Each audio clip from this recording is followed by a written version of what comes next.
Hello guys, welcome back again to our channel. So right now, nandito tayo sa ating Honda Jazz 2019. So, magpapalit tayo ng badge. So ito yung badge ng sa likod o sa harap. Mas malaki kasi yung sa harap. And then yung sa steering wheel. Okay. Kaya tayo magpapalit nito kasi yung black panel sa likod is nagkamaling buksan. So nag-crack siya, tapos yung logo natin ng Honda sa likod is tumapingi. So naputol yung isang kabitan ng logo. So syempre kapag pinalitan natin yung sa likod, medyo mahal kasi yung panel na yun. So naisip ko na eto kasing logo sa likod is yung 3M niya is buo. So kaya niyang i-hold yung buong black panel. So i-check natin kung kaya niya. Siyempre, kapag pinalit din natin ito yung sa likod, alangan naman din natin palitan yung sa harap. So papalitan din natin yung sa harap.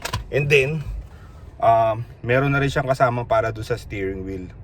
So guys, ikakabit natin siya ngayon. After nun is lilinisin na rin natin yung ating sasakyan bago tayo umalis mamaya. Okay? So guys, ito yung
So ayun guys, nakabit na natin yung sa logo sa likod, saka yung sa harap. Isusubukan kong ikabit naman yung sa steering wheel. Sabi nila, eto, yung sa steering wheel, hindi na daw kailangan tanggalin yung logo na nandun sa steering wheel, ipapatong na lang. So i-check natin guys kung ipapatong na lang ba talaga siya. Okay? So guys, ito yung logo sa steering wheel. So ito yung steering wheel natin. Ayan, steering wheel. Okay. So ito yung logo. Sana hindi natatanggalin ito kasi mukhang medyo mahirap siya tanggalin. So i-check ko muna. Tanggalin muna natin to. Kung talaga bang hindi na siya tatanggalin. So i-check muna natin kung pwede siya ipatong.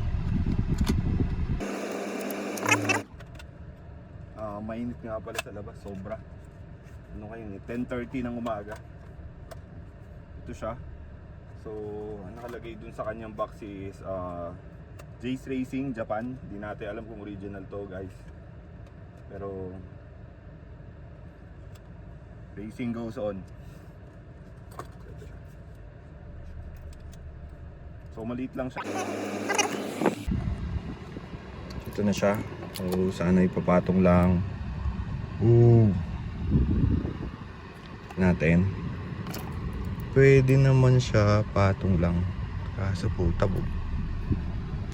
Bubusina. Wait, sige guys, check natin ha. Tanggalin ko lang yung 3M dito. 3M.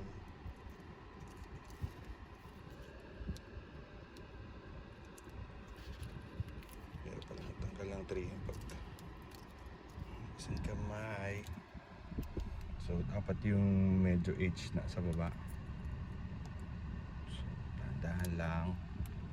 Bumusina. Opya. Diretso ba? Check natin kung diretso. Diretso naman siya. Pwede na. So ayan guys, ayan naman yung itsura ng ating steering wheel.